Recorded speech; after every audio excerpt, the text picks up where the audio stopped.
এই কৃষ্ণদাস ছিল গোবিন্দের বড় ভক্ত।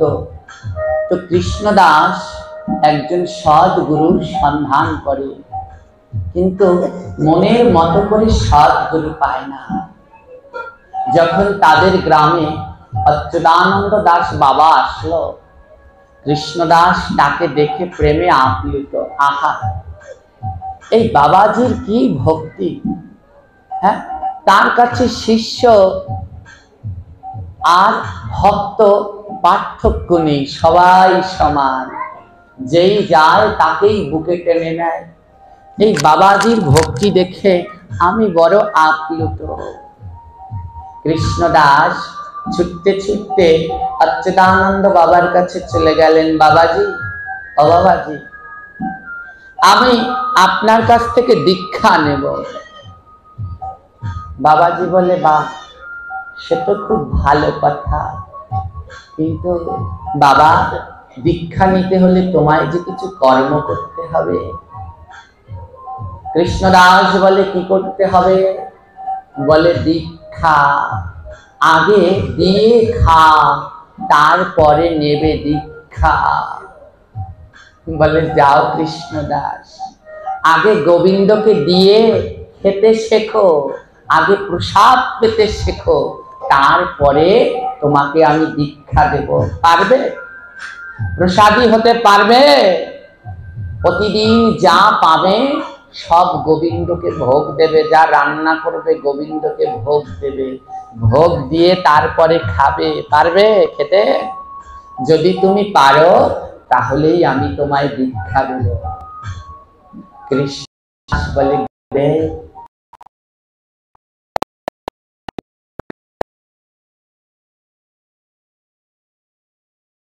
যখন আপনার আজ্ঞা হয়েছে, আজ থেকে আর আমি গোবিন্দকে না দিয়ে খাবো না।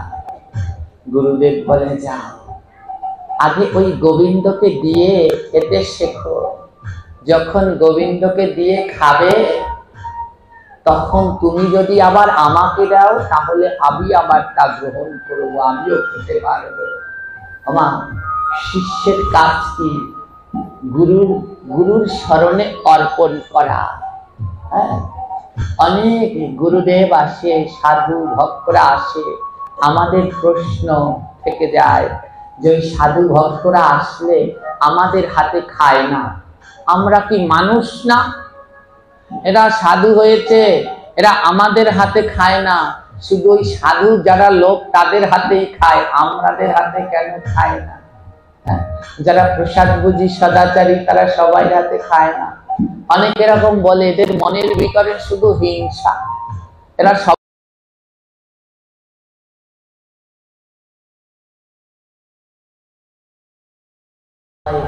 আমরা তো সেটাই বুঝি না। আমাদের সবার বাড়িতে ছোট ছোট বোনেরা আছে, বোনেরাই বেশি রান্নাঘরে যায় রান্না করতে। কোনো মায়ের একটা 5 বছরের মেয়ে, মা কি চাইবে ওই 5 বছর বয়সে মেয়ে গরম তেলে আগুনে রান্না করতে চাইবে? চাইবে না। কত বছর বয়সে মেয়েটা রান্না করার উপযুক্ত হয়?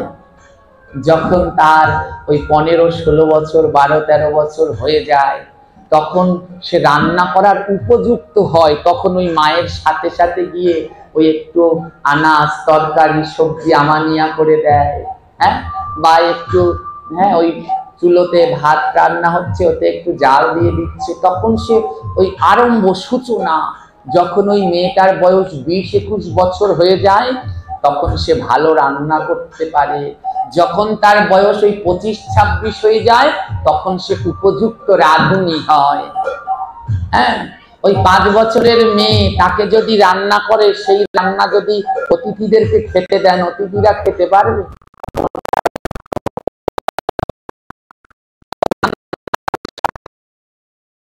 নুন কম, আরেকটাই নুন বেশি। 11 বছরের, ওই 12-13-15 বছরের যদি হয়, হ্যাঁ, তাহলে কি হয়? তাহলে ওই রান্নাটা আরো একটু উপযুক্ত হয়। তখন শিখতে শিখতে যখন পাকা রাঁধুনি হয়ে যায়, ওই 25-26 বছর বয়স হয়ে যায়, যখন সে পাকা রাঁধুনি, ওই রাঁধুনির হাতের রান্না যদি অতিথিকে দেয়, অতিথি প্রাণ ভরে খেয়ে ওই রাধুনিকে মনে প্রাণে আশীর্বাদ করে। কিন্তু ছোটবেলা থেকে তো চেষ্টা করতে হয় না, যে আমাদের একটা ছোট রাধুনি আসছে, আজকে আসে নাই, ছোট্ট এক রাধুনি ইউটিউবে রান্না করে, আসে নাই, আসছে ছোট্ট রাধুনি। তো এবারে তো এই ছোটবেলা থেকে ধীরে ধীরে শেখে। তো যখন ওই 25 বছরে উপযুক্ত হয় তখন যদি রান্না করে দেয়, তারপরেই হচ্ছে গিয়ে ওই অতিথিরা খেয়ে প্রাণ ভরে আশীর্বাদ করে। তদ্রু অতিথিকে, অতিথি হচ্ছে ওই সাধু গুরু বৈষ্ণব, আর মেয়েটা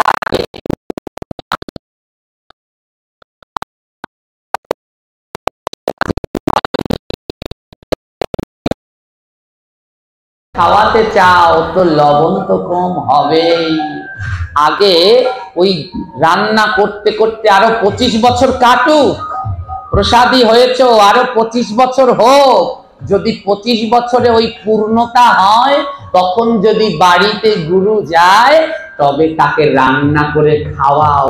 ওই 25 বছর প্রসাদী না হওয়ার আগেই যদি গুরুকে রান্না করে খাওয়াতে যাও, ওই রান্নাও স্বাদ হবে না, আর গুরুর সেবায়ও লাগবে না। তাই ধীরে ধীরে শেখো। আজ কৃষ্ণদাসকে অচ্যুতানন্দ বাবা বলছি,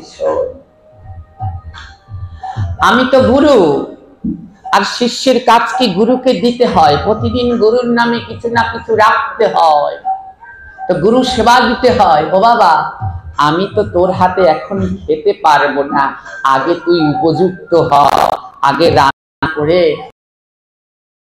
প্রসাদ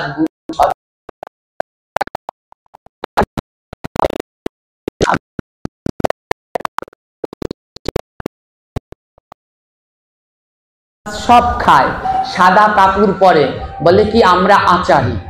এবারে আমরা বলছি আপনারা তো মাছ খান, তো বলছে আমাদের হাতে সবাই খায়। তা আমরা বলছি আমরা খেতে পারবো না, আপনারা তো এখনো মাছ খাচ্ছেন। তো ওরা বলছে কি যে কত সাধু এলো আর গেল, আমরা আচার নিয়েছি, আচারই, আমাদের হাতে কেন খাবে না ওরা। তো আমি বলছি শোনেন, আচারই হয়েছেন বটে, সদাচারী হতে পারেন। আচারী হয়েছেন সে ভালো, কিন্তু এখনো সদাচারী হতে পারেননি। আচার কাকে বলে? আচার কোনো খারাপ জিনিস নয়। আচার কি? কিছুদিন আগে আমাদের গুরু ভাই, জ্যেষ্ঠ গুরু ভাই গোপীনাথ ব্রহ্মচারী আপনাদের এলাকায় পাঠ করে গেছে। আচারীদের অনেক কিছু বলেছে, অনেক কষ্ট পেয়েছে, কিন্তু আচার কোনো খারাপ জিনিস নয়। আচার কি? গোবিন্দ সম্বন্ধীয় আচরণ যিনি পালন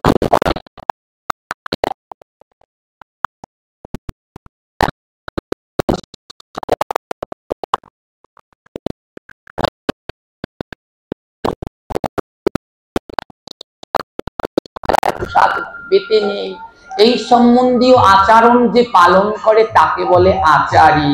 আর আচারী হওয়ার পরে যখন সর্বস্ব ত্যাগ করে না, এখন আর এই মাছ মাংস পেঁয়াজ রসুনের লোভ রাখবো না, এইগুলো বাদ দিয়ে দেব, তখন সে হয় আচারী, উপরে নাম হয় তার সদাচারী। এই আগে সদাচারী হও। অচ্যুতানন্দ বাবা বলছে কৃষ্ণদাস যাও, গৃহে ফিরে যাও, দীক্ষা তোমায় পরে দেব, আগে সদাচারী হয়ে উপযুক্ত হয়ে আসো। মা কৃষ্ণদাস বাড়িতে গিয়ে ওই সদাচারী জীবন যাপন পালন করছে। তার স্ত্রীকে বলছে শোনো, কৃষ্ণদাসের দুটি ছেলে আছে, আর কি স্ত্রী। কৃষ্ণদাস বড্ড গরিব, দারিদ্র, কৃষক পরিবারে জন্ম, নিজে কৃষিকাজ করে না, অন্যের বাড়িতে কাজ করে, যাকে বলি আমরা কি বদলা না কামলো, অন্যের বাড়িতে সে কাজ করে। অনেকদিন আগের কথা তো, এখন তো যারা ওই যে ওই মাঠে ঘাটে কাজ করে তাদেরকেও মনে হয় ডেলি 500 না 700 টাকা দিতে হয়। আর আগের সময় এরকম ছিল না, আগের জীবনটা ছিল অনেক যুদ্ধে। সারাদিন কাজ করলে পরে ওই 2 সের 3 সের চাল দিয়ে দিত, কিংবা ধান দিয়ে দিত। কৃষ্ণদাস লোকের বাড়িতে কাজ করে, সারাদিন কাজ করার পরে যেই বাড়িতে কাজ করে ওই গৃহস্থ 3 সের ধান দেয়, ওই 3 সের ধান আর 2টি পয়সা দেয়।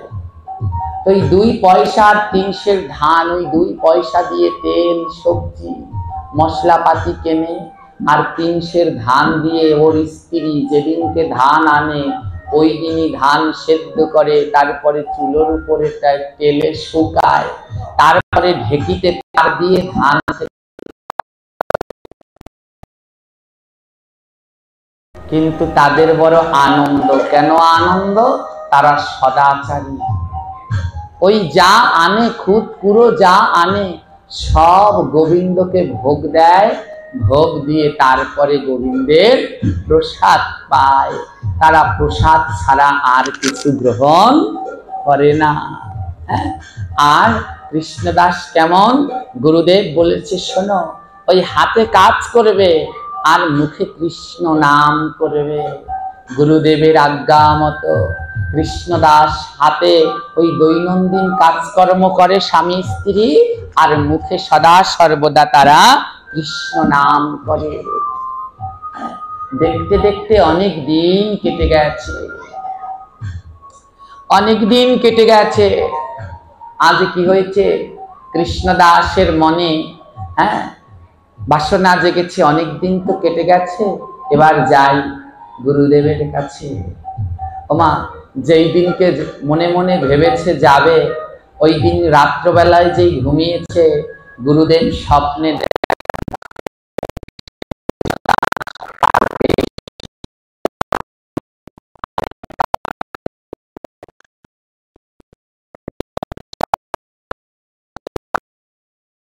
গুরু কৃপা হবে। আজ যখন তোমায় দর্শন পেয়েছি, পরের দিন সকাল বেলায় একটা নতুন বস্ত্র নেই, ওই ছেঁড়া তালি দেওয়া বস্ত্র গায়ে জড়িয়ে ছুটতে ছুটতে গুরুর বাড়িতে আশ্রমে চলে গেছে। আর আশ্রমে গিয়ে গুরুদেব 2 তলা বিল্ডিং, 2 তলার উপরে গুরুদেব বসা। আশ্রমে গিয়ে গুরুদেবকে ডাকছে, গুরুদেব গুরুদেব। গুরুদেব ধ্যানে বসা। ওমা, গুরুদেব সব শিষ্যের খবরই রাখেন। গুরু স্বয়ং অন্তর্যামী, জীবেরও নিস্তার লাগি, নন্দসুত হরি, ভুবনে প্রকাশ হন গুরুর উপধরি। গুরু অন্য কেউ নয়, ওই ভগবান কৃষ্ণ গুরুরূপ ধারণ করে পৃথিবীর মাঝে। তাই অনেক সময় গুরুদেব সবারই খোঁজ খবর নেয়। যদি গুরু কৃপা না থাকে আমাদের কিচ্ছু থাকবে না, সব ধ্বংস হয়ে যাবে। আজ ওই কৃষ্ণদাস গুরু আশ্রমের নিচের তলায় বসে গুরুদেব গুরুদেব বলে ডাকছে। আর গুরুদেব ওই উপরে বসেই টের পেয়ে গেছে, এসেছিস বাবা, এসেছিস। ওই অচ্যুতানন্দ বাবার সাথে 2 জন থাকতেন, একজনার নাম শ্যামল, আরেকজনার নাম কমল। শ্যামল হচ্ছে ম্যানেজার আর কমল হচ্ছে কেশিয়ার। প্রত্যেকটা গুরুদেবের একটা করে সংগঠন থাকে। ওই শ্যামল হচ্ছে ওই সংগঠনের সভাপতি, যে বড় পদ থাকে তাকে বলে সভাপতি। তো ও হচ্ছে সভাপতি, শ্যামল হচ্ছে সভাপতি। আর কমল হচ্ছে ওই সংগঠনের কেশিয়ার, টাকা পয়সা রাখে। এই 2 জনের দায়িত্বই তো একটু বেশি। কিন্তু এই 2 জন গুরুদেবের সাথে 24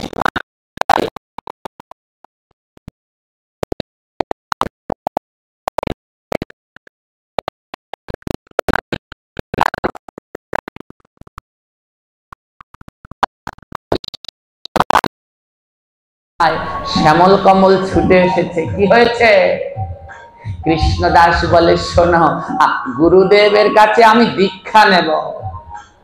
শ্যামল কমল বলছে, তোর মতো ভিখারিকে গুরুদেব দীক্ষা দেয় না, যা চলে যা। এই ছেঁড়া তেনা পরে দীক্ষা নিতে এসেছিস? কে তোকে আসতে বলেছে? কৃষ্ণদাস বলে, ও দাদা, কাল রাতে আমায় গুরুদেব স্বপ্নে দেখিয়েছে। শ্যামল কোমল বলে, ছাগল কোথায়? আমরা দুইজন সারাদিন গুরুদেবের সাথে থাকি, আমাদের একবেলা স্বপ্ন দেখায়নি, তোর মতো পাগলকে স্বপ্নে দেখাবে? ঘাড় ধাক্কা দিয়ে বের করে দিয়েছে। গুরুদেব ধ্যানে বসে আছে। গুরুদেব ওই চোখ বন্ধ করেই নিচের ঘটনা দর্শন করছে। যখন ঘাড় ধাক্কা দিয়ে কৃষ্ণদাসকে ফেলে দিয়েছে, এই কলির জগৎ বড় কঠিন। এই জগতে যার যত টাকা তার তত মান, যার যত টাকা কম তার তত সব দিক থেকেই কম। কৃষ্ণদাস তো দারিদ্র, তাই ওকে ঘাড় ধাক্কা দিয়ে বের করে দিয়েছে। ছেঁড়া নেতা কাপড় উপরে দীক্ষা নিতে এসেছে। গুরুদেব অন্তর্যামী। গুরুদেব ধ্যান থেকে উঠে দুই তলায় দাঁড়িয়ে বলছে, এই শ্যামল কমল, ওকে আসতে দে, ওকে আসতে দে। শ্যামল কমল থমকে গেছে।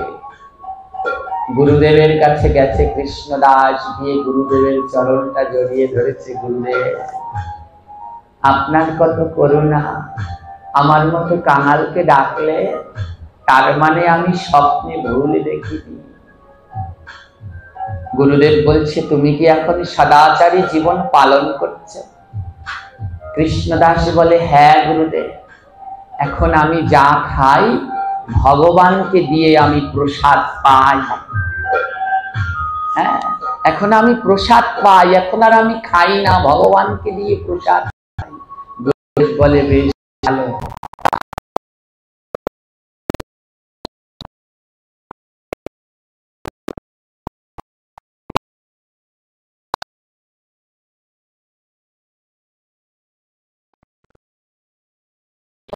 মন্ত্র দিয়ে দিলাম, আজ থেকে 3 বেলা নিয়ম করে ত্রিসন্ধ্যা এই মন্ত্র জপ করবে। আমার গুরু মন্ত্র জপ করতে হয় কয়বার? হ্যাঁ, 3 বার ত্রিসন্ধ্যা করতে হয়। কিন্তু দুঃখের বিষয়, আমরা সবাই দলে দলে দীক্ষাই নেই। অনেকে আছে গুরুদেব যে মন্ত্র দিয়েছে তাও আর মনে নাই। ওই মন্ত্রের কাজে মন্ত্রে নিয়েছে, কিন্তু জীবন দশায় আর জপও করেনি, ওখানেই শেষ। বলে, এই মন্ত্র নিয়ে কোনো লাভ নাই, ওতে গুরুর আরো অপরাধ বেড়ে যায়, ওতে গুরুর আরো অপরাধ বেড়ে যায়। ত্রিসন্ধ্যা জপ করতে হয়। বলে, ত্রিসন্ধ্যা যদি না পারো তাহলে সকাল আর সন্ধ্যা 2 বেলা অন্তত গুরুদেবের দেয়া মন্ত্রটা জপ করো। গুরুদেব বলছে, কৃষ্ণদাস, তোমাকে যে মন্ত্র দিলাম এই মন্ত্র 3 বার নিয়ম করে জপ করবে, পারবে? কৃষ্ণদাস বলে, হ্যাঁ গুরুদেব, পারবো। গুরুদেবের কাছে মন্ত্র নেওয়া হয়েছে। শ্যামল কমল এসে দাঁড়িয়েছে একটা কলসি নিয়ে। আমার গুরুর কাছে যখন দীক্ষা নেয়, ওই দীক্ষা নেয়ার পরে একটা গুরুদেবের কাছ থেকে মঙ্গল ঘট গ্রহণ করতে হয়। জানেন সেটা? মঙ্গল ঘট। ওই মঙ্গল ঘটের ভিতরে প্রতিদিন গুরুদেবের উদ্দেশ্যে কিছু না কিছু জমা রাখতে হয়। প্রতিদিন সকালবেলা ঘুম থেকে উঠে নিজে কিছু খাওয়ার আগে গুরু সেবার জন্য 1 পয়সা বা 1 মুঠো চাল হলেও জমা রাখতে হয়। ওকে বলে মঙ্গল পাত্র। যেই কৃষ্ণদাস দীক্ষা নিয়েছে, শ্যামল কমল এসে হাজির হয়ে একটা কলস নিয়ে, এই কৃষ্ণদাস, এই কলসটা নাও। কৃষ্ণদাস বলে, কৃষ্ণদাস মনে করেছে মানে দীক্ষা নিলে একটা কলস ফিরি দেয়। কৃষ্ণদাস বলে, দাদা কলস লাগবে না, আমাদের বাড়িতে আছে। শ্যামল কমল বলছে, মূর্খ,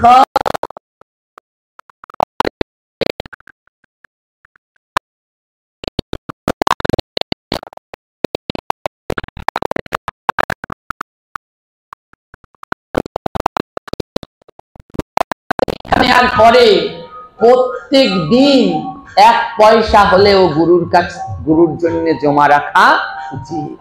বলে অর্থ না থাকলে এক মুঠো যখন রান্না করতে যাবে, ওখান থেকে ওই চাল রান্না করতে যে নেবে, এক মুঠো চাল গুরুর নামে একটা কলসি ঘটির ভিতরে রাখতে হয়। হ্যাঁ, রাখতে হয়। এই দায়িত্বটা খুব সুন্দর নিষ্ঠার সহিত সৎসঙ্গী যারা আছে, ওরা সকালবেলা ঘুম থেকে উঠে ইষ্টপ্রীতি না করে জল খায় না। আর যারা শ্রীগুরু সঙ্গের আছে, ওরা রান্না করতে গেলে ওই আগে কলসিতে চাল না রেখে ওরা অন্ন বসায় না। কিন্তু সবারই উচিত গুরুর উদ্দেশ্যে কিছু না কিছু জমা রাখা। আজ শ্যামল কমল একটা কলস দিয়েছে, নাও এই কলসে প্রতিদিন কিছু কিছু জমাবে। কি জমাবো? একটা করে টাকা এই কলসের ভিতরে রাখবে। শ্যামল কমল বলছে পারবো, ও কৃষ্ণদাস বলছে পারবো না। ও বড় শুদ্ধ ভক্ত, যা বলে মুখের উপরে বলে দেয়। শ্যামল কমল বলছে এর ভিতরে একটা করে টাকা জন্মাবে।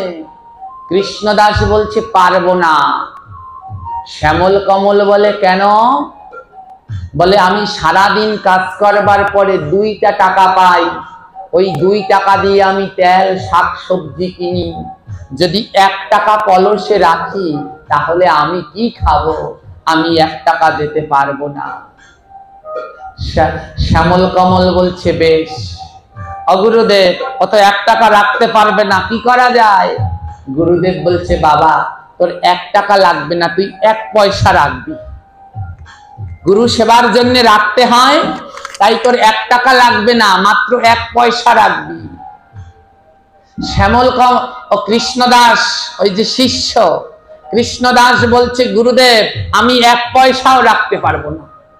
আমার সোজা সাপটা কথা, আপনার সেবার জন্য আমি 1 পয়সাও রাখতে পারবো না, কারণ আমি 2 টাকা পাই, ও 2 টাকা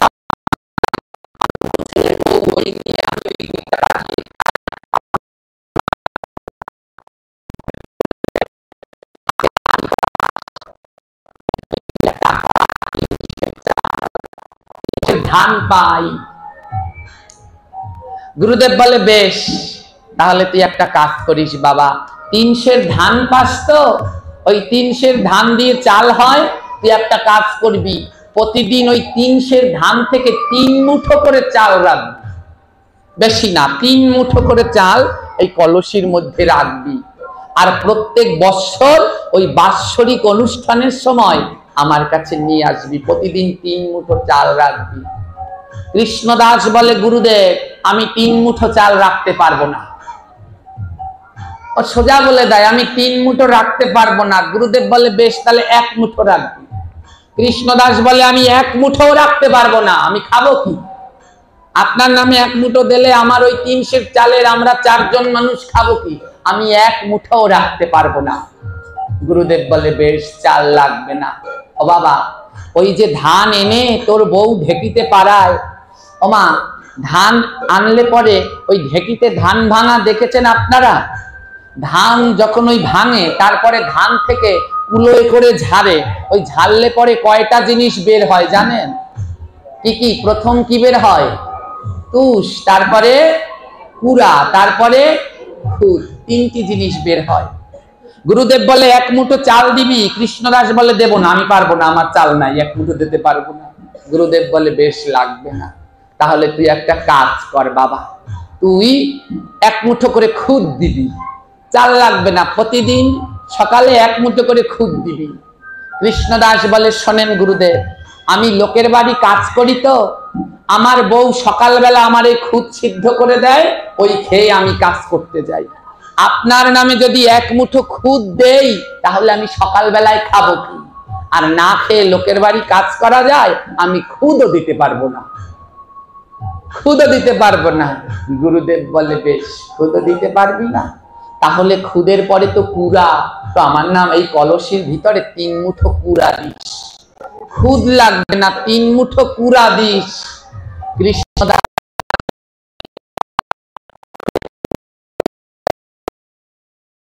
প্রত্যেক স্বামীরা বউকে কিছু টাকা পয়সা দেয়, ছোনো টোনো কেনে তার জন্য, কিন্তু আমি তো আর কিছু দিতে পারি না।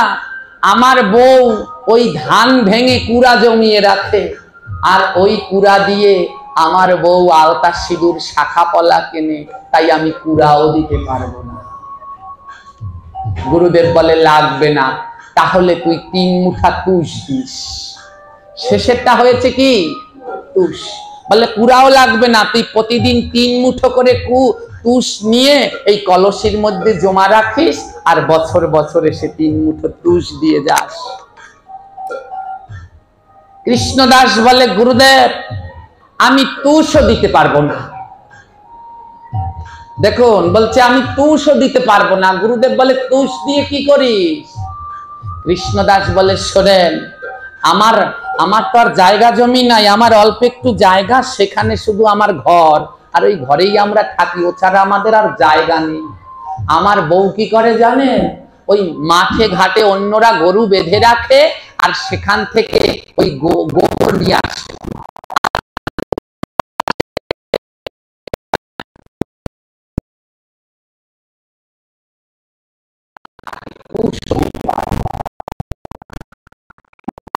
গুরু এক এক করে বলছে, দেখুন গুরুর কাছে মিথ্যে বলছে না, মনের কথা খুলে বলছে।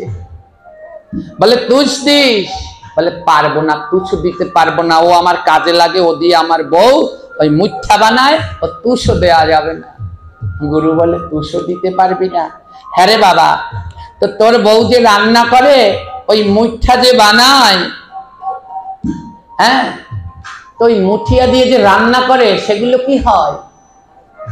আমার কি হয়ে যায়? ছাই হয়ে যায়। গুরুদেব জিজ্ঞেস করছে কৃষ্ণদাস ছাইগুলো কি করিস? কৃষ্ণদাস বলে ছাই দিয়ে কি করব, ফেলে দেই। গুরুদেব বলে বেশ, তাহলে যদি তুষও দিতে না পারিস, তাহলে প্রতিদিন ওই 3 মুঠো করে ছাই কলসের মধ্যে রাখবি। লাগবে না তো টাকা পয়সা, চাল তুষ পুরা কিছু লাগবে না। প্রতিদিন গুরু সেবার জন্য 3 মুঠো ছাই ওই কলসের মধ্যে রাখবি।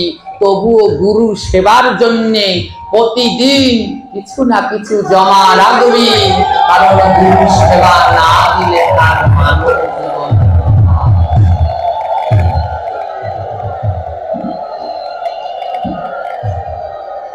বাবা, গুরু সেবা না দিলে তোর মানব জীবন বৃথা। তাই তুই 3 মুঠো ছাই রাখ, তবুও রাখ। হ্যাঁ, শিষ্য কৃষ্ণদাস হাসছে, ও গুরুদেব, সবাই আমাকে বলে বলদ বোকা, আপনিও কি আমায় বলদ বোকা বলছেন? গুরুদেব বলে কেন বাবা? বলে এই যে 3 মুঠো করে কলসে ছাই রাখতে বলেছেন, এ ছাই কি কোনোদিন গুরু সেবায় লাগে? গুরুদেব বলছে শোন বাবা, ভক্তি ভরে যদি গুরুর উদ্দেশ্যে 3 মুঠো ছাইও রাখতে পারিস, ও গুরু সেবায় লাগবে। আসল হচ্ছে ভক্তি। বাবা, যখন গুরুদেব আসে, সব শিষ্যরাই দেখবেন, কেউ ফল নিয়ে আসে, কেউ কমলা, কেউ আঙুর।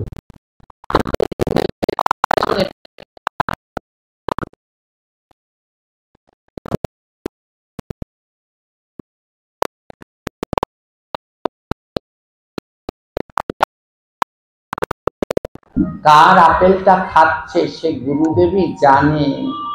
যার মনে পরিপূর্ণ ভক্তি আছে, তার আপেলটাই গুরু সেবায় লাগবে। যখন ওই গুরু সঙ্গ হয়, দেখবেন গুরুর চরণের কাছে 5 প্রকারের 5টা ফল রাখতে হয়। হয় কি? হ্যাঁ দিদিমণি, রাখেন তো গুরুদেবের চরণের কাছে গুরু সঙ্গের সময়? এবারে ওই অনেকেই ফল দেয়, সব ফল গুরুর চরণে যায় না। কার কাজে লাগবে সে আমরা জানি না। বলে তারটা লাগবে যার মনে গুরুর প্রতি পূর্ণ ভক্তি বিশ্বাস আছে। গুরুদেব বলছে শোন বাবা, যদি ভক্তি ভরে 3 মুঠা ছাইও রাখিস, ওই ছাইও গুরু সেবায় লাগবে। তুই রাখিস, ভক্তি করে রাখিস। কৃষ্ণদাস গুরুদেবের চরণে লুটিয়ে পড়েছে। গুরুদেব, আপনি আমায় কথা দিন, আমি যদি ছাই জমাই, এই ছাই কি আপনার সেবায় লাগবে? গুরুদেব হাতের উপরে হাত দিয়ে বলছে, বাবারে, আমার কাছে আমার সব সন্তান সমান। তুই যদি ভক্তি ভরে ছাই জমা করিস, আমি আজ কথা দিয়ে গেলাম এই ছাই গুরু সেবায় লাগবে। আজ গুরুদেবের চরণে প্রণাম করছি। আর বাড়িতে গিয়ে ওই প্রতিদিনের মতো লোকের বাড়িতে কাজ করে, কিন্তু গুরুদেবের কথা ভোলে না। বদনে গুরুদেবের নাম, জয় গুরু শ্রী গুরুর জয়। জয় গুরু শ্রী গুরুর জয়। জয় গুরু জয় গুরু।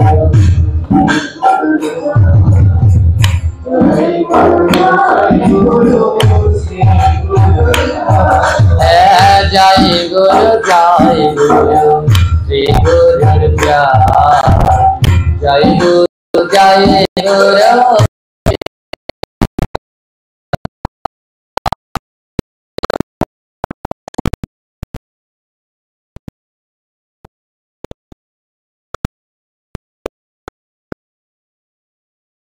গুরুর নাম যেই জানালয়, গুরুর নাম তার নামে ভাবে কি ভয়, তার নামে জয় গুরু জয় গুরু। জয় গুরু জয় গুরু। জয় গুরু শ্রী গুরুর জয়। জয় গুরু জয় গুরু।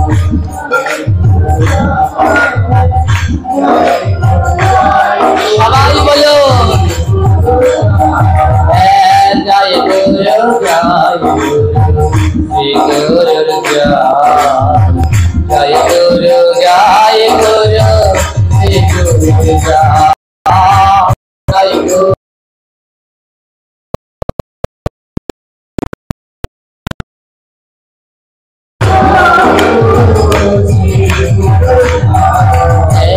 খোলে করো তালে বলো শ্রী গুরুর জয়।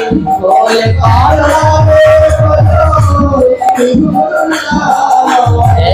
খোলে করো তালে বলো শ্রী গুরুর জয়।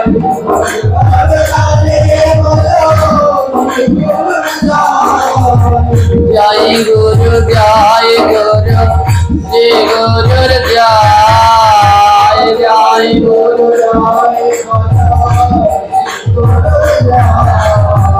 জয় গুরু জয় গুরু শ্রী গুরুর জয়।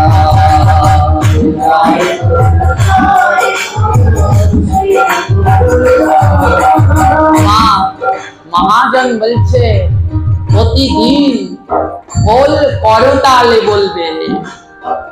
গুরুদেবের নাম কেমন ভাবে নিতে বলেছে? যখন গুরুর নাম কীর্তন করবে, দুইটা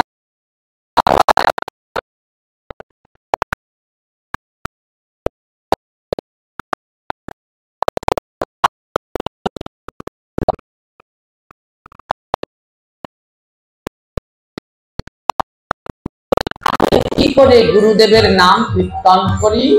হ্যাঁ, আমার বাড়িতে তো ও ঝুড়ি নাই, তাহলে করতাল নাই, তাহলে আমি কি করে গুরুদেবের নাম কীর্তন করি?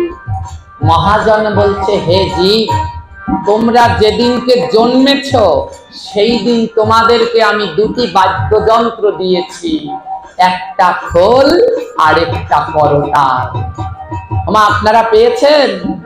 যেই দিনকে আমরা সবাই জন্মগ্রহণ করেছি, ভগবান আমাদের দুটি বাদ্যযন্ত্র উপহার দিয়েছে, একটা খোল আর একটা করতাল। পেয়েছেন আপনারা? পাননি? দিয়েছে ভগবান। কোথায়? মুখল মুখল মুখল মুখল মুখল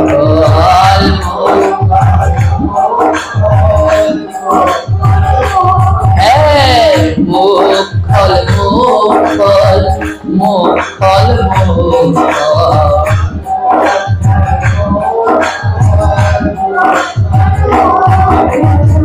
মুখল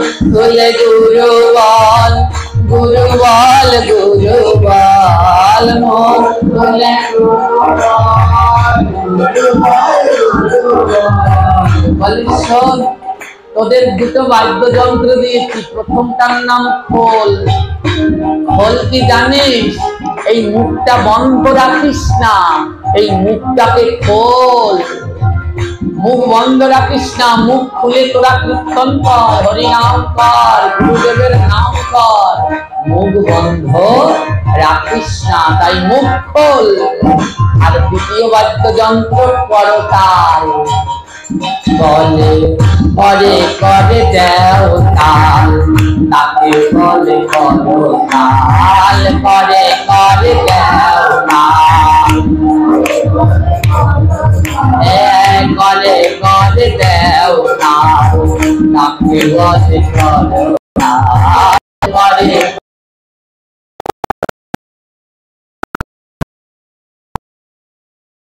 খোল মুখ খোল, মুখ খোল, মুখ খোল, মুখ।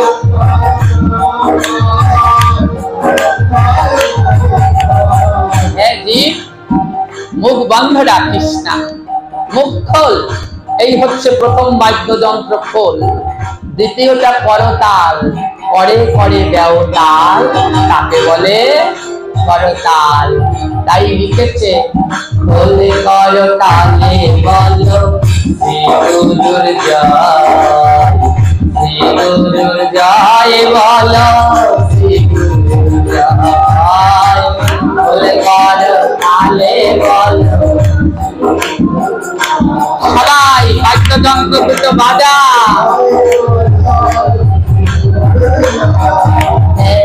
খোলে করতালে বলো শ্রী গুরুর জয়।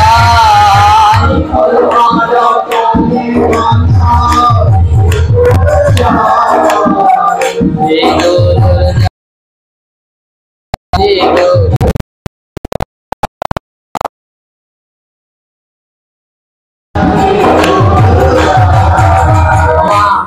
দীক্ষা নেওয়ার পরের দিন তার সহধর্মিনী রান্না করেছে, ললিতা সহধর্মিনীর নাম। রান্না করেছে, যখন রান্না করা শেষ, এবার স্ত্রী যখন ছাই ফেলতে গেছে, কৃষ্ণদাস বলে ললিতা ছাই ফেলো না। বলে কেন? গুরুদেব বলেছে 3 মুঠো করে জমা রাখতে। আমা ললিতা বলে ছাই কি গুরুর কাজে লাগবে?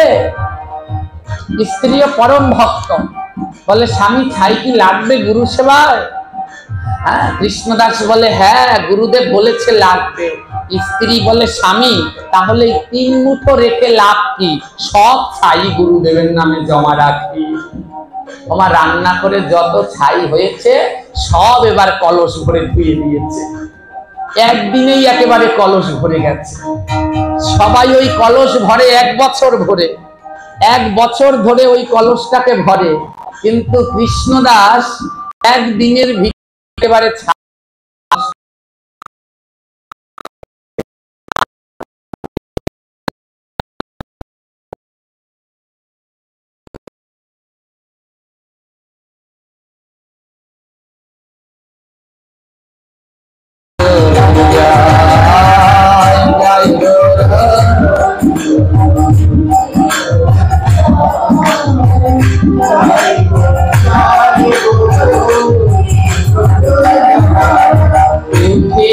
বসিতে বলো শ্রী গুরুর জয়। উঠিতে বসে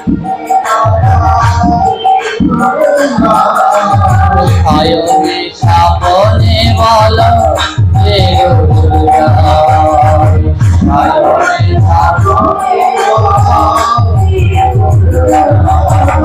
জয় গুরু জয় গুরু, শ্রী গুরুর জয়। জয় গুরু জয় গুরু, শ্রী গুরুর জয়। জয় গুরু।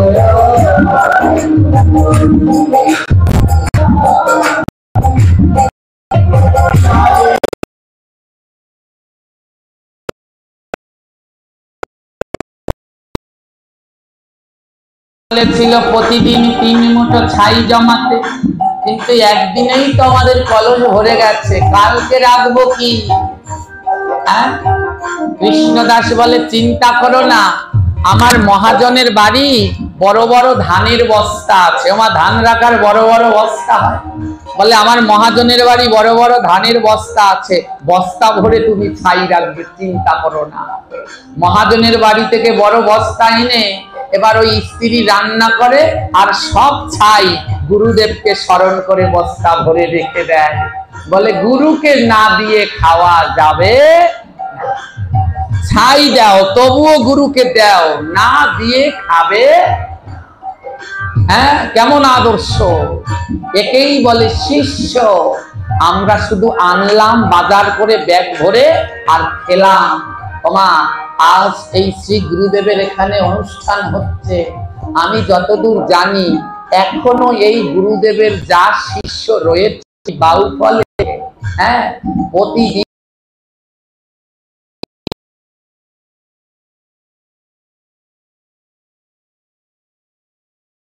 পারবে, তাও কোনো টান লাগবে না, কোনো টান লাগবে না। এই বেথিলা পাটের অনেক শিষ্য, বাউফলে যত শিষ্য আছে আমি যতদূর জানি তার 3 ভাগের 2 ভাগই মনে হয় এই বেথিলা পাটের শিষ্য রয়েছে বাউফল কালাইয়া জুড়ে। প্রতিদিন যদি সবাই মিলে 10টা করে টাকা গুরু সংঘের নামে রাখেন, বছরের শেষে সেই টাকা এনে যদি এক করেন, এইরকম 7 দিন বাংলাদেশের বড় বড় ভাগবত বক্তাদের দিয়ে ভাগবত দিলেও আপনাদের কোনো ভয় হবে না।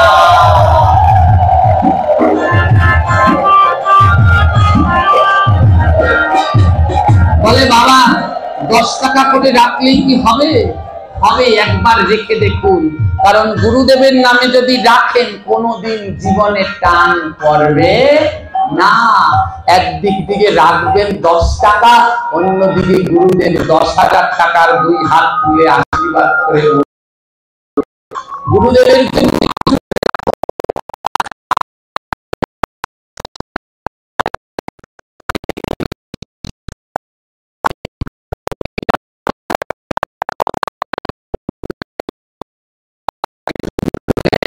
নাম, হ্যাঁ, হেলিয়া দুলিয়া বলো শ্রী গুরুর জয়, হেলিয়া দুলিয়া হেলিয়া দুলিয়া বলো শ্রী গুরুর জয়,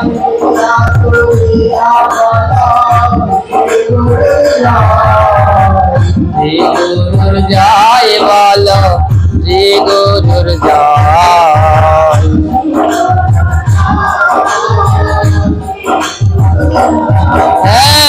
শ্রী গুরুর জয় বলো, শ্রী গুরুর জয়, শ্রী গুরুর।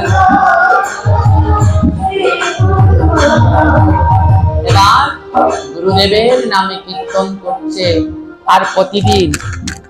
আজকে পদ্ম ফুলে চুল কাটছে, একটা টিস্যু দিতে পারো? আজ কি হলো? গুরুদেবের নামে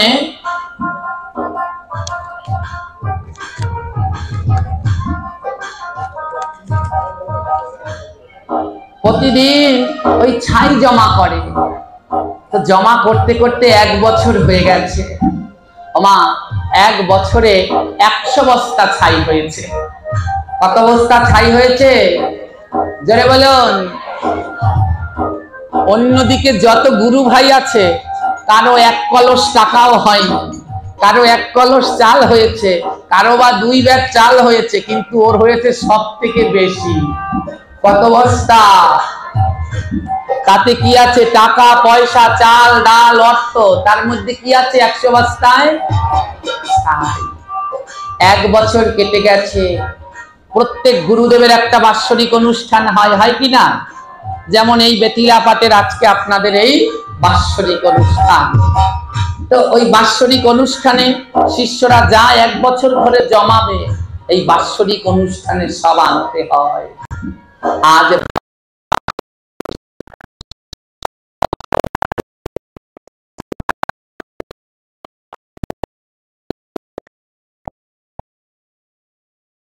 একটা বস্তা হয়েছে, কারো একটা মোচা হয়েছে, কিন্তু কৃষ্ণদাসের হয়েছে 100 বস্তা ছাই। তাই কৃষ্ণদাসের দুই নয়নে জল ঝরে ভাই। কৃষ্ণদাসের সহধর্মী ললিতা ডাকিয়া বলে, কেন স্বামী ভাসো তুমি দুই নয়নের জলে।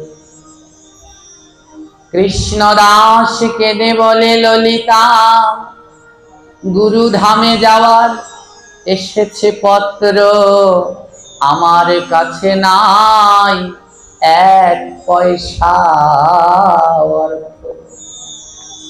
ও ললিতা, গুরুধামে যাওয়ার জন্য পত্র এসেছে, চিঠি পাঠিয়েছে। চিঠি পাঠায় না গুরু বাড়ি থেকে, চিঠি পাঠিয়েছে, কিন্তু আমার কাছে যাওয়ার জন্য 1টা পয়সা নাই। সবাই হেঁটে হেঁটে চলে যাচ্ছে।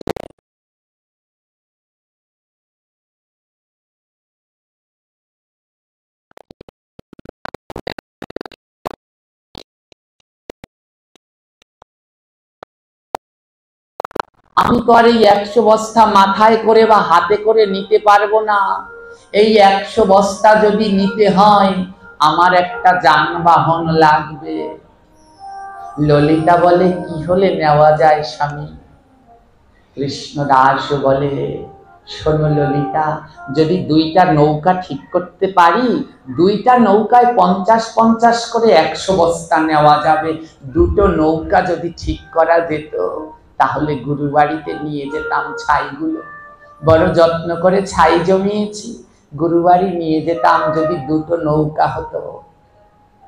ওমা, ললিতার কোনো স্বর্ণের গয়না নেই, স্বামীর চিহ্ন, নাকে একটা সোনার নাক ফুল। দেখুন গুরু সেবা কাকে বলে। আর গুরু সেবা দিলে কোনো সময় যায় না আয়। গুরু সেবা দিলে কোনো সময় যায় না আয়। হ্যাঁ, আসে আয় বাড়ে, যায় না আয়। আজ নাকে ছিল একটা নাক ফুল।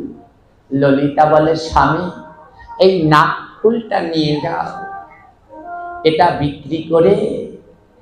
বিক্রি করে যা অর্থ হয় তা দিয়ে তুমি 2টো নৌকা ভাড়া করে আমার মনে হয় গুরু বাড়িতে যেতে পারবে। যারা পাশে ছিল তারা বলে, এই ললিতা, স্বামীর চিহ্ন নাক ফুল খুলে দিচ্ছি। ললিতা 2 নয়নের জলে ভেসে উঠছে, এই জগতে গুরু সেবার জন্য যদি জীবন দিতে হয় তবে জীবন দিয়ে দেব গুরুদেব, যেন একবার তোমার চরণের সেবায় লাগতে পারি।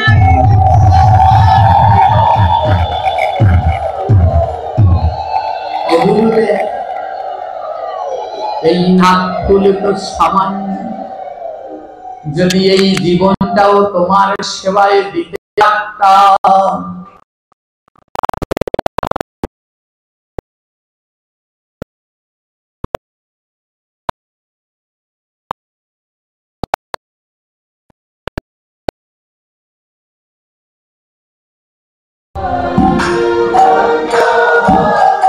যদি গুরুর সেবা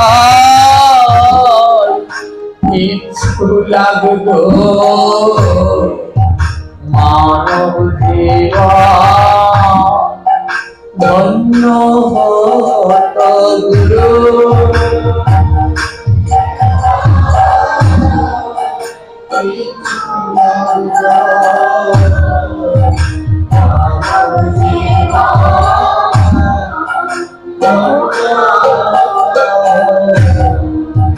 আমার মানব জীবন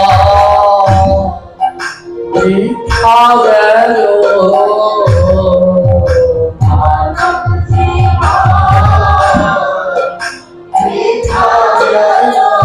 দয়াল গুরু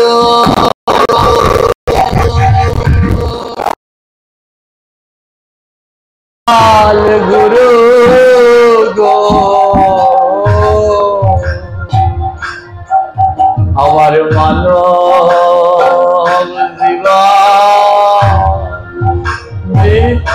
গেল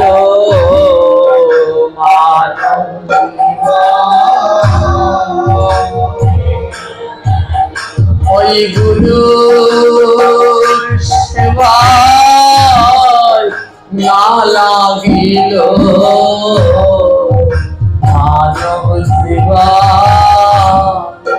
দেখা গেল গুরু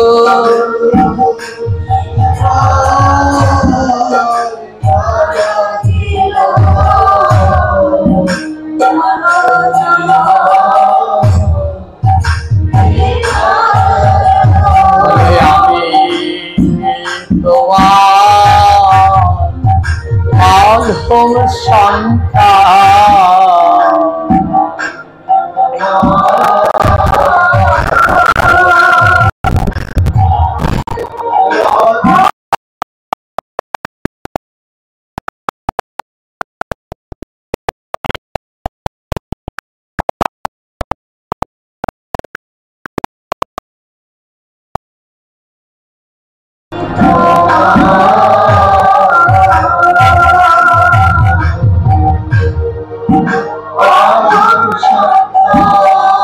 না জানিও পূজার বিধান আমি অধম সন্তান না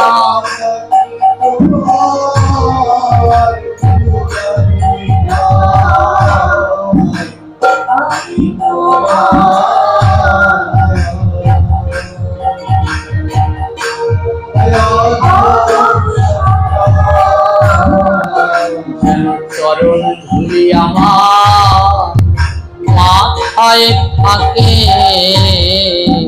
চরণ ধুলি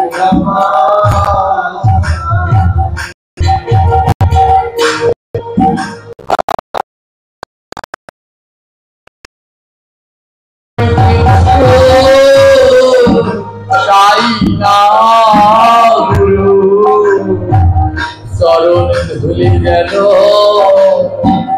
মাথায় থাকে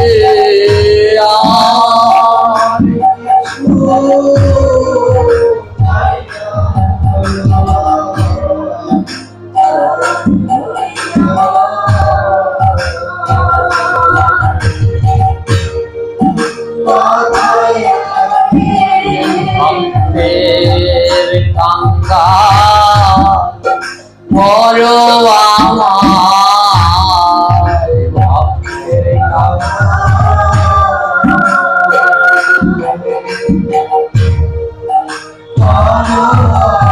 আমি ভক্তের ধুলা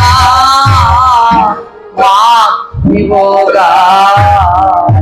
ভক্তের কাঙ্গাল বড় আমার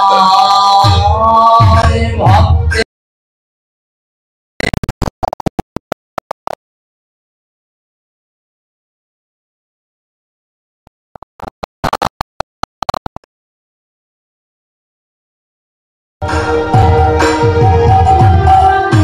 গুরুদেব আমার ধন লাগবে না আমায় কাঙাল করবে কিসের কাঙাল ভক্তের কাঙাল যদি ভক্তের দরজায় কাঙাল হয়ে থাকতে পারি আর তোমার চরণের ধুলা যদি আমার মাথায় থাকে এই ভবের যত যায় আছে সবই আমার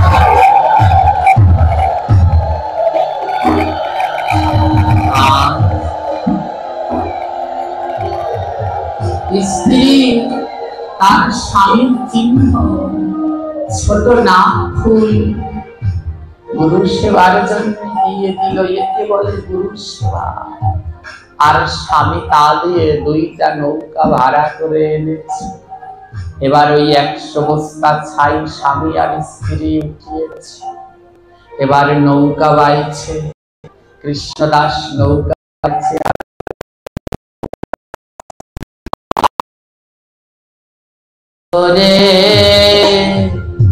দাও গুরুদেব তার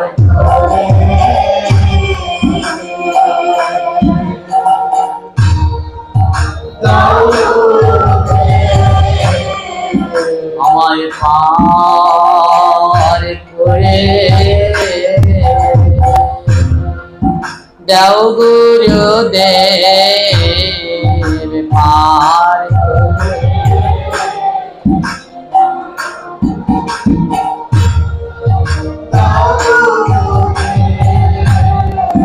আমার পারের করি নাই গো দয়া পার করে দেও গুরুদেব পারে।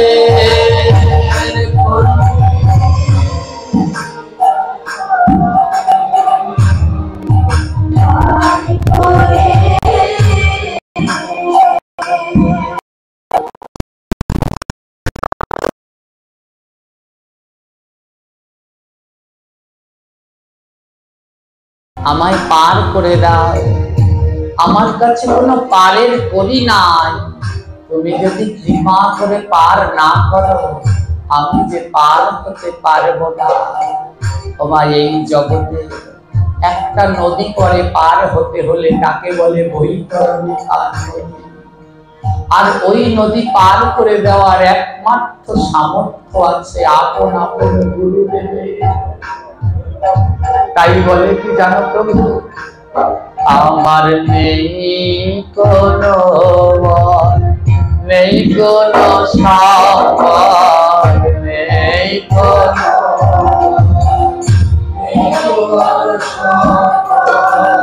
নামের করি আমার কে বলি বল না।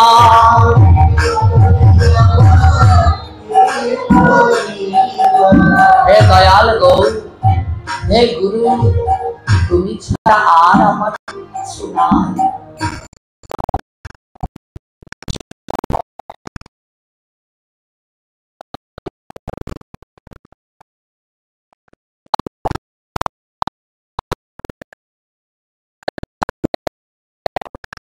গুরু দুইজন, এক নিজ গুরু আর এক জগৎ গুরু। জগৎ গুরু আমার গৌর সুন্দর, আর যার কাছ থেকে আমরা মন্ত্র পাই তিনি শ্রী গুরু। একজন শ্রী গুরু, আরেকজন জগৎ গুরু। অদ্বৈত প্রভু বৃদ্ধ বয়সে বৃদ্ধ হয়ে গেছে, তার হাতে ছিল একটা তমাল গাছের ডাল।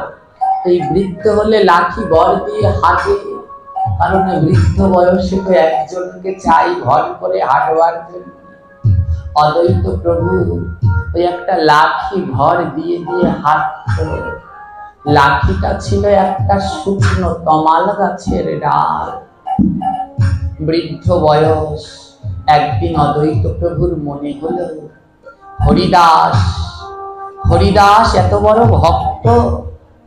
এই হরিদাস বেনাপোল, আপনারা কেউ গেছেন? বেনাপোলে হরিদাসের পাট বাড়ি আছে, পাট বাড়ি আছে। ওইখানে একটা মাধবী লতার গাছ আছে, সেই মাধবী লতার গাছের তলায় বসে হরিদাস 3 লক্ষ নাম জপ করত। হরিদাসের ভজন নষ্ট করতে এসেছিল লক্ষ হীরা, কিন্তু ভজন নষ্ট করতে এসে সেই লক্ষ হীরা হয়ে গেল ভজন নিষ্ঠ। এসেছিল করবে ভজন নষ্ট, হয়ে গেল ভজন নিষ্ঠ। অদ্বৈত প্রভু মনে মনে বলছে, এতকাল তো বিভিন্ন তীর্থ ভ্রমণ করেছি, একবার হরিদাসের পাট বাড়িটা দর্শন করে আসি। যেইখানে হরিদাস 3 লক্ষ নাম জপ করত, লক্ষ হীরার মতো পাপী উদ্ধার হয়ে গেল, সেই জায়গাটা একবার দর্শন করে আসি।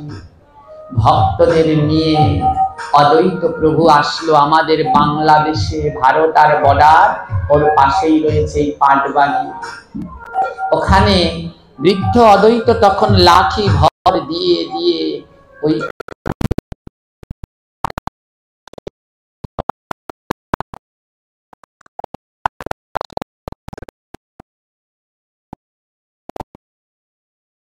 যেইখানে মহাজনদের স্থান, সেইখানে গেলে না আর এমনি কাউকে কাঁদাতে হয় না, সবাই নয়ন জল এমনি ঘরে।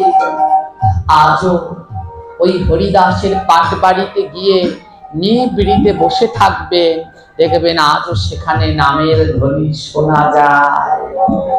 আজও সেখানে কেউ যেন বলেই চলেছে হরে কৃষ্ণ হরে কৃষ্ণ কৃষ্ণ কৃষ্ণ হরে হরে, হরে রাম রাম রাম হরে হরে। আজ প্রত্যেকটি ধূলিকণা সেখানে মহামন্ত্র জপ করে, কিন্তু আমরা গেলে কেন শুনি না? কারণ বাজে কানে, বাজে না। আমাদের কান যে বাজে, এই বাজে কানে কি আর গোবিন্দের নাম শোনা যায়? বাজে। অদ্বৈত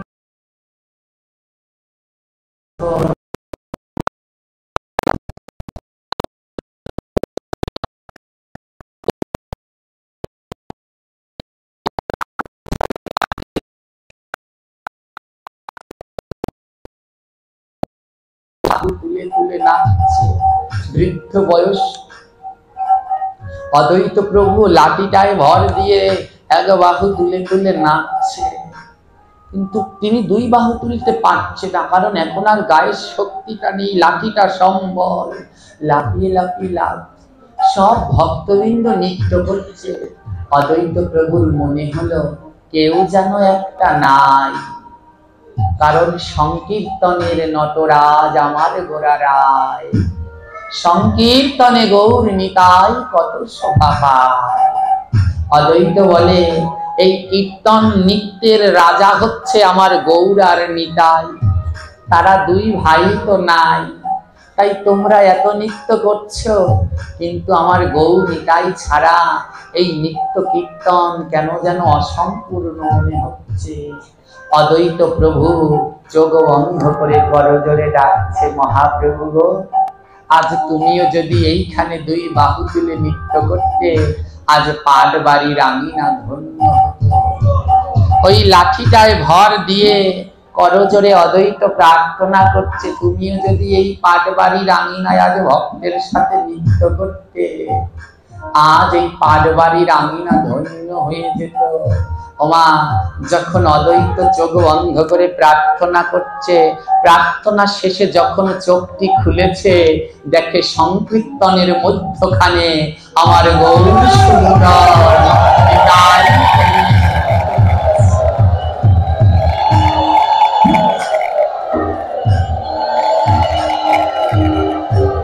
ভক্তের বাঞ্ছা পূর্ণ করে, ভক্ত পাঞ্ছা কল্প তরু, তিনি আমার গৌর হরি। অদ্বৈত ডেকেছে আর মহাপ্রভু নৃত্য করছে। মহাপ্রভু যখন লাফিয়ে ঝাঁপিয়ে নৃত্য করছে, অদ্বৈত মহাপ্রভুর সাথে লাফিয়ে ঝাঁপিয়ে নৃত্য করছে। হাতে কিন্তু লাঠি নাই, লাঠিটা ফেলে দিই।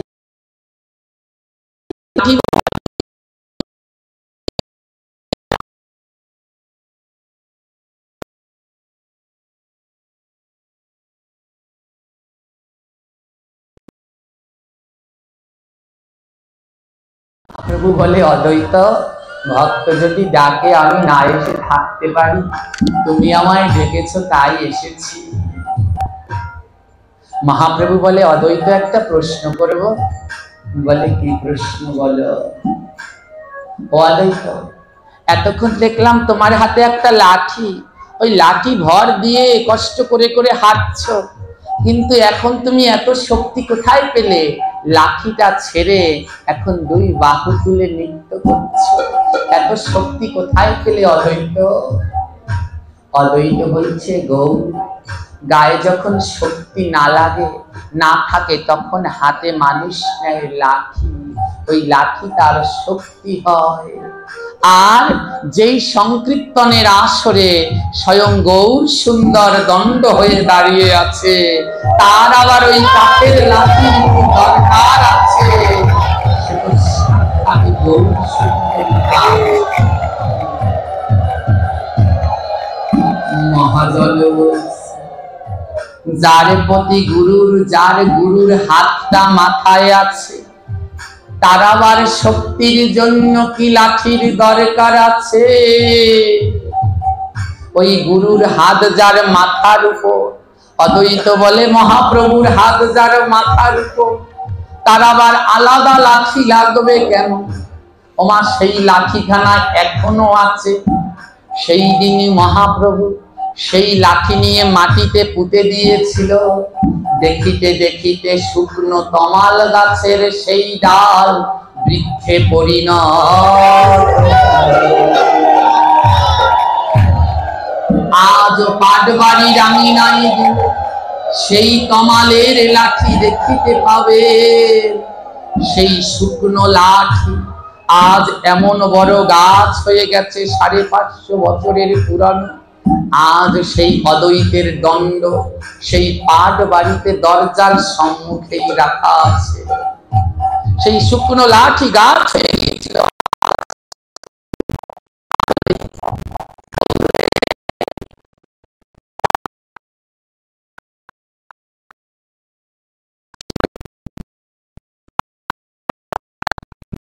যেমন বলছে যেখানে গৌর রয়েছে সেইখানে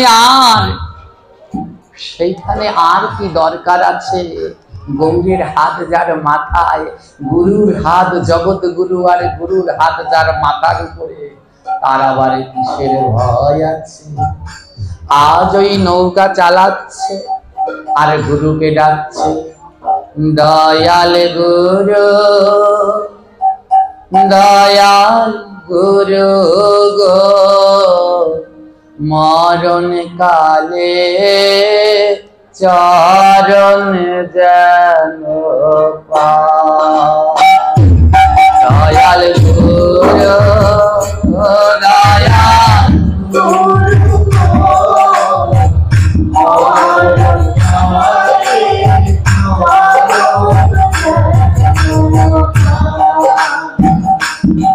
দয়াল গুরু দয়াল গুরু,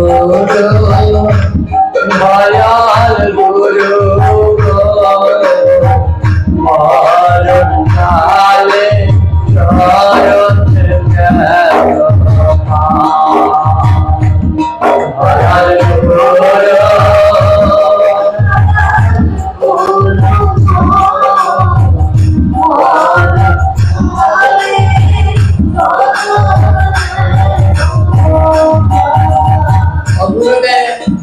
যদি সাক্ষাৎ তোমার চরণটা না পাই, যখন এই দেহ থেকে আমার প্রাণ চলে যাবে, তখন যেন চোখ বন্ধ করলে তোমার চরণটা দেখতে পাই গুরুদেব।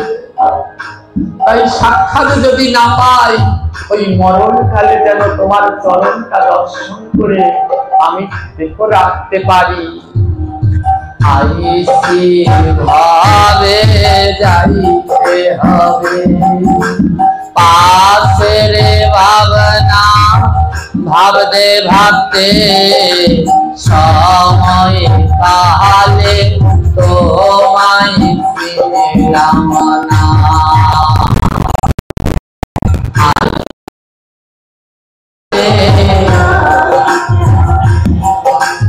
পাশের ভাবনা সময়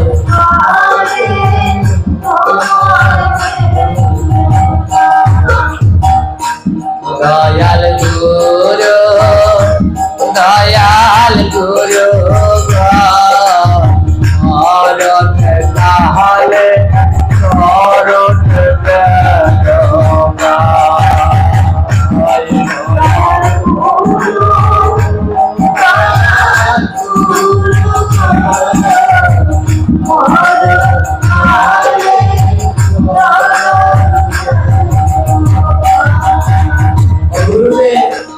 যখন আইছি এই পৃথিবীতে আবার আমাকে যেতে হবে, কিন্তু এই পিছনে মায়ার সংসারের কথা ভাবতে ভাবতে সময়কালে তোমায় চিনলাম না। আমরা গুরু চিনি তখন যখন আর গুরু লীলায় থাকে না, তখন আহতাশ করি।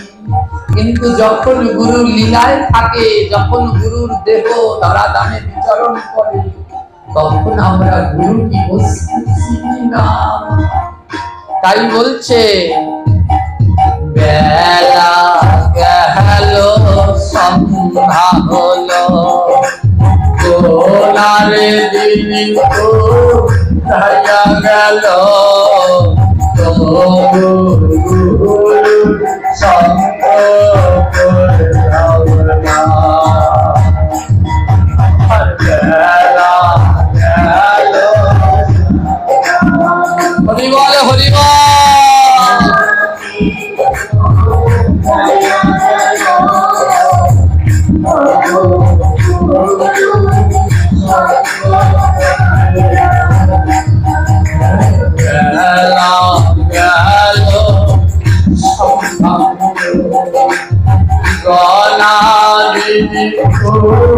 রাইয়া গেল একেবারে ভক্তে ধুলা মাখলাম না। আমার গলা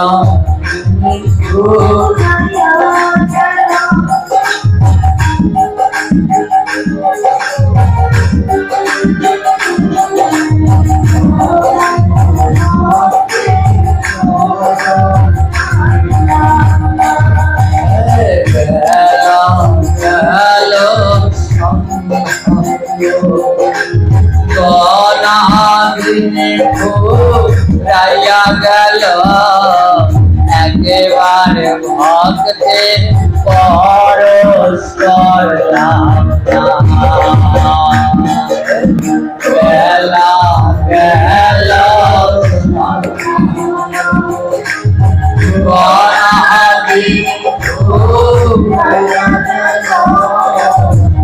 একবার ভক্তে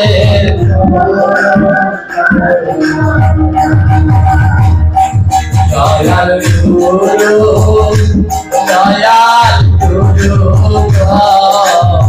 মরণ খালে চরণ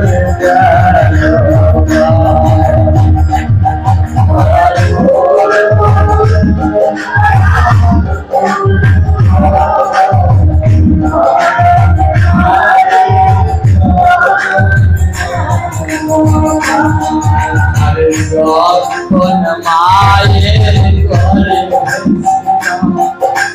তখন তোমার দেখা পাইলাম এখন গেল তোমায় আমি যখন মায়ের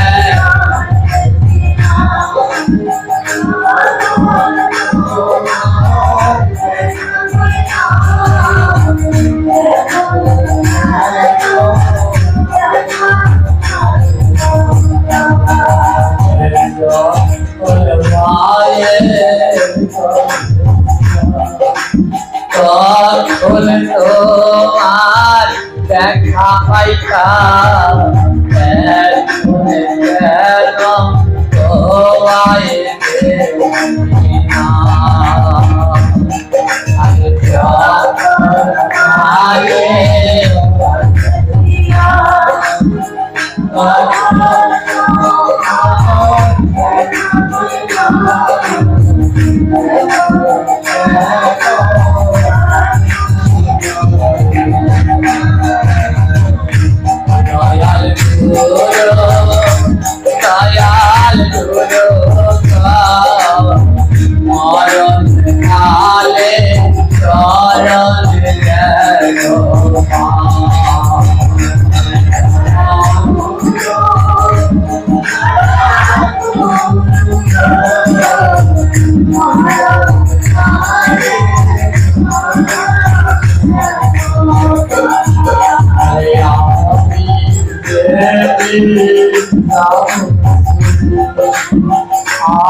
আমার দিমকালে দর্শন গেল আমার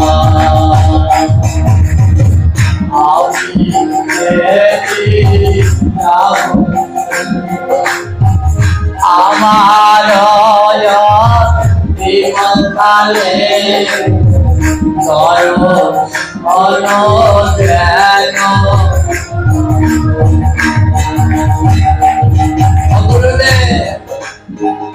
যদি তোমার দর্শন নাও পায় যেই দিন আমার এই দেহ থেকে প্রাণ পাখি চলে যাবে, ওই অন্তিম কালে যেন তোমার চরণ দুটো দর্শন করতে করতে আমার দেহ থেকে প্রাণ যায়। আমি যেদিন যাব আমার দেহকালে ধরণ গেল তোমার আমি যেদিন যাব আমার দেহকালে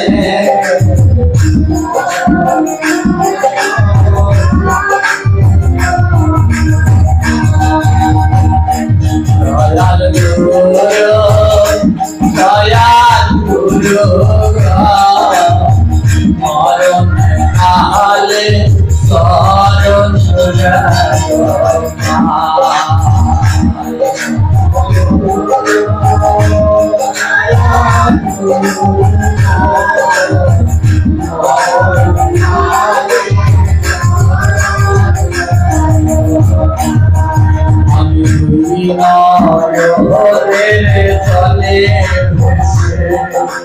জয় গুরু জয় গুরু বলে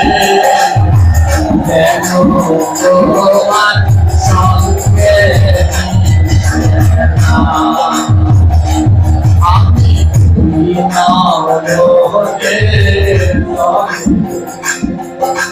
জয় গুরু জয় তোমার সঙ্গে কেন আমি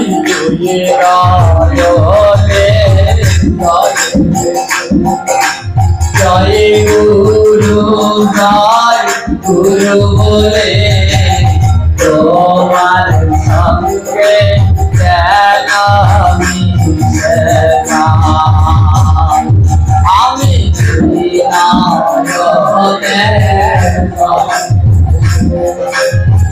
জয় গুরু জয় গুরু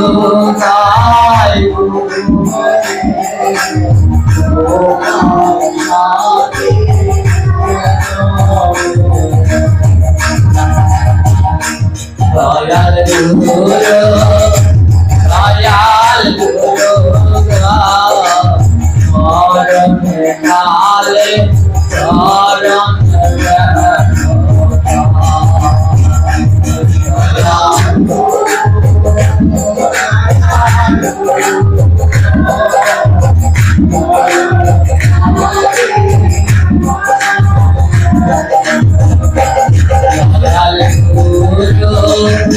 দয়াল গুরু